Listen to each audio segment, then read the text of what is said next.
Paul, how hard kind of was it for guys to play that game, you think, given how intense it has been? I think for both teams it was difficult. Not a lot of physicality in the game.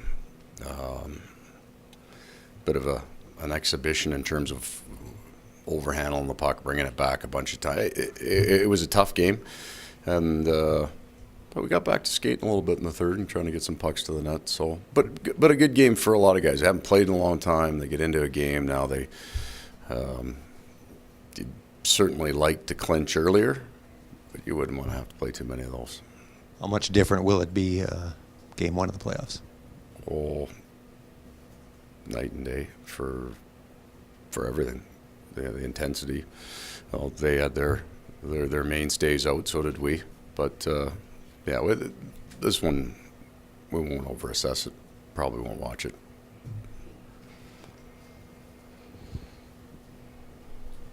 Paul, when you're hanging around the TSN studio and not coaching, and you got the opportunity to come here, you never know how something is going to work, I guess. From your perspective, how well has it worked, and has it worked better than maybe you would have expected? I don't know if you can. I don't know what kind of expectations you can have. You can have some hopes. The first one was really hoped I could make a difference that year. That Kevin and I spoke about what they needed, what he had hoped, what he wanted to happen between the time I came into the end of the year, the assessment of the group, and some structure and things like that.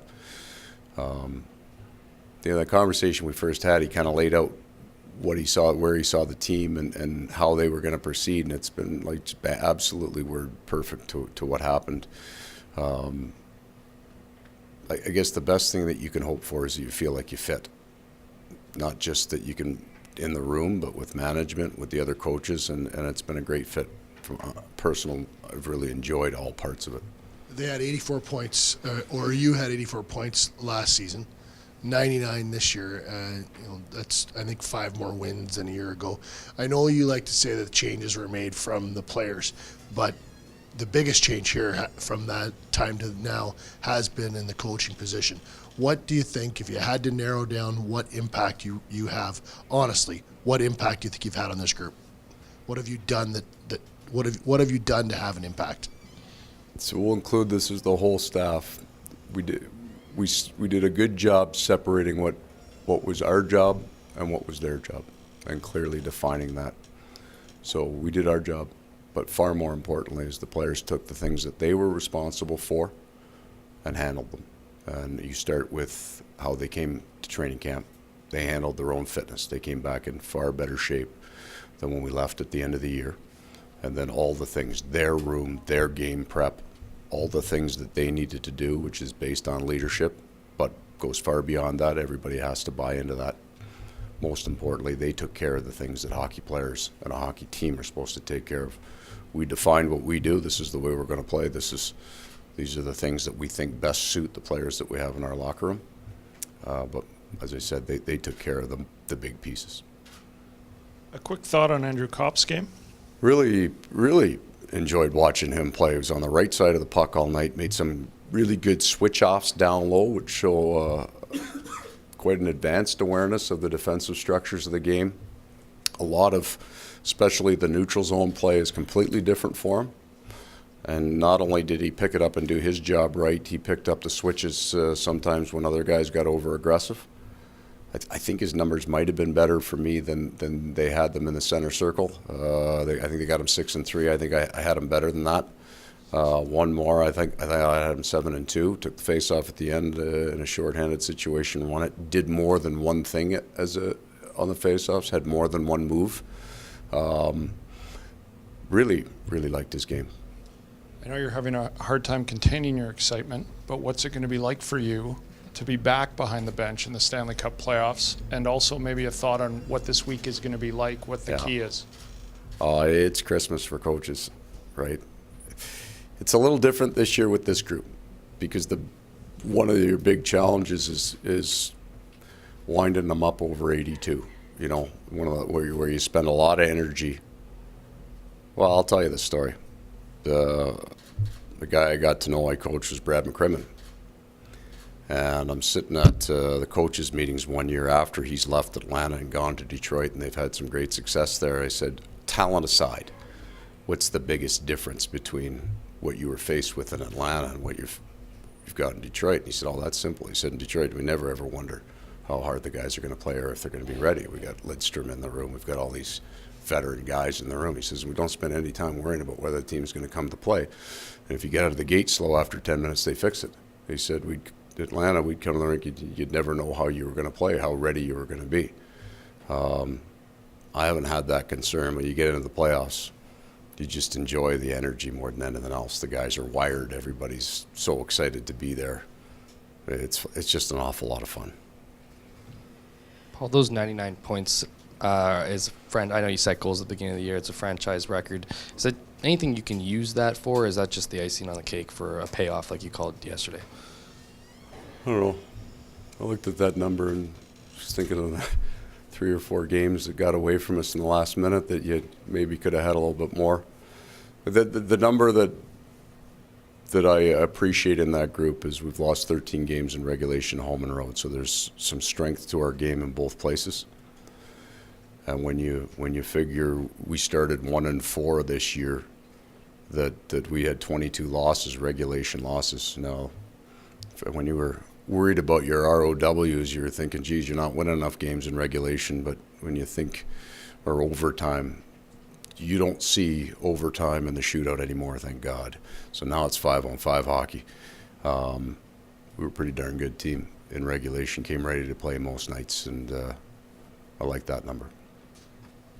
This season you've had to manage a lot of different types of adversity, and you seem to come away with that always in control and organized, and the players talk about you as being a motivator. Where does that come from? Is it your experiences, something in your family background? How do you keep them? I don't think you can motivate players that aren't invested. I don't think that it comes from the coach. I don't think a speech an hour and a half before the game gets them ready for the game. I think it's everything that happens after the coach leaves the room. And we're putting a good structure in here. But look at those 3 guys, and I don't like doing it because it separates. So I'm not talking about Brian Little or some of these other critical pieces to our group. But you look at Wheeler, Stewart, and Ladd, and watch them practice, and then watch them play, and know how they came to training camp, the kind of condition those 3 guys came in. So there's your tone setters. Those are the guys that run your room, that set the tone, compete every night, every game, and they play it very consistently. All 3 of those guys were really consistent with their play all year.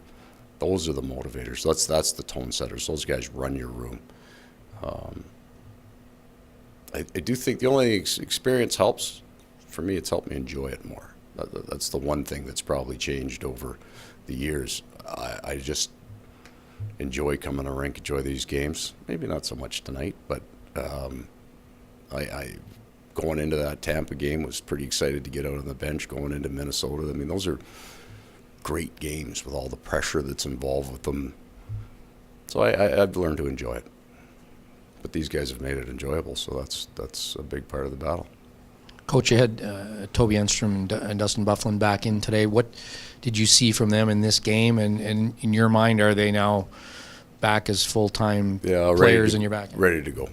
Yeah, they're ready to go. Buff played, I think, 24. Toby just under 21. That's all we were looking for. Hard game for defensemen to play because forwards aren't where they're supposed to be most of the time. Their forwards aren't where they're going to be a lot of the times. But all we needed to do is get them a certain number of minutes to get them back up, and then our practice level will be high this week. They're ready. Yep. So it's down between the Ducks and Blues for you. Can you take me through, once that picture becomes clear later on tonight, your job in the next 24 hours after that information? Well, the first thing we'll do is assess the schedule. So you find out how many days you have to prepare. We are going to take the day off tomorrow. They need the rest. It's kind of their last day off before the next series. Between series, you work every day. We will cut our video. Then there's other things that go on, some media requirements that go into the playoffs. We'll deal with all that Monday morning. And then we'll try to keep the on-ice portion as normal as we possibly can. We're not going to spend an extra hour out there, but we'll do more video, more focused video, especially on the first day back. and away we go. Coach, now being able to look back at the full 82-game season, was there a particular moment where in your mind, the team was a playoff team, or did you have that faith throughout the whole time? Well, I guess the smart-ass answer is about 4 minutes after the Colorado game. But there's some truth to that, because we had done enough good things to be in the playoffs. I'm watching Brian Murray's interview before the game today, and talked about, you know, his desire to see those young players in that team get a payoff because they did enough good things to deserve to be there. And it took 95 points to make the playoffs. Actually, I think it takes 97 or 99, because if you're sitting at 95, the team chasing you has a little different jam going into the game. But if you had said you're going to bang out 99 points in the Central Division this year, with the bottom two teams in that team playing about 15 games over 500, pretty darn proud of the effort.